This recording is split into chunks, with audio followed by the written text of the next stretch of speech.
ایمان کی گفتگو ہو رہی ہے علامہ صاحب، عموماً کیا ہوتا ہے کہ کچھ لوگ روانی میں یا غصے میں کسی کو بے ایمان کہہ دیتے ہیں، تو کیا وہ دین سے خارج ہو جاتے ہیں؟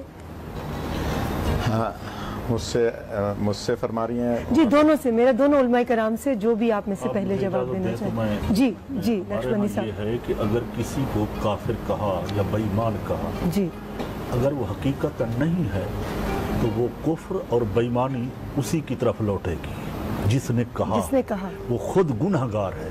ایسے کہہ دینا یہ گناہ کبیرہ ہے کہ کسی کو کہہ دینا کہ تم بے ایمان ہو، اگر وہ حقیقتاً بے ایمان نہیں ہے تو خود گنہگار ہے، گناہ کبیرہ کا مرتکب ہوا ہے، اس کی توبہ کرے گا۔ دوسری بات یہ کہ اگر کسی ایماندار کو بے ایمان کہہ رہا ہے تو اس کا مطلب یہ ہوا، علامہ صاحب نے بہت اعلیٰ بات کی، کہ وہ اس کا خود ایمان خطرے میں پڑ جائے گا۔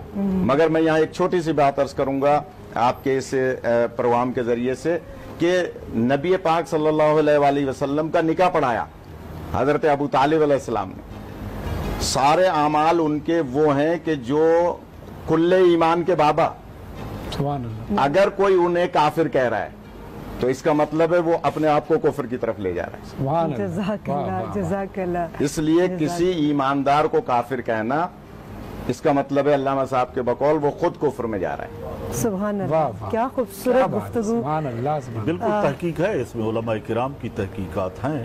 اعلیٰ حضرت نے بھی اس کو لکھا ہے کہ کوئی کسی کو ایسے ہی بغیر تصدیق کے کہہ دیتا ہے کہ یہ کافر ہے، یہ بے ایمان ہے، تو نہیں کہنا چاہیے۔ ایک تو دل آزاری ہوتی ہے، یہ دل آزاری کرنا کسی مسلمان کی یہ بھی گناہ ہے، تو گناہ کی طرف کیوں ہم جائیں؟ بہت شکریہ، بہت شکریہ جی۔ یہ بہت ہی خوبصورت گفتگو، اور واقعی جس طرح ہمارے دلوں پر اثر کیا ہے۔ یہ ٹائم ہوتا ہے سیکھنے کا کہ دل کرتا ہے یہ سیگمنٹ ختم ہی نہ ہو، مگر کیا کہہ رہے ہیں کہ ہم وقت کی قید میں ہیں۔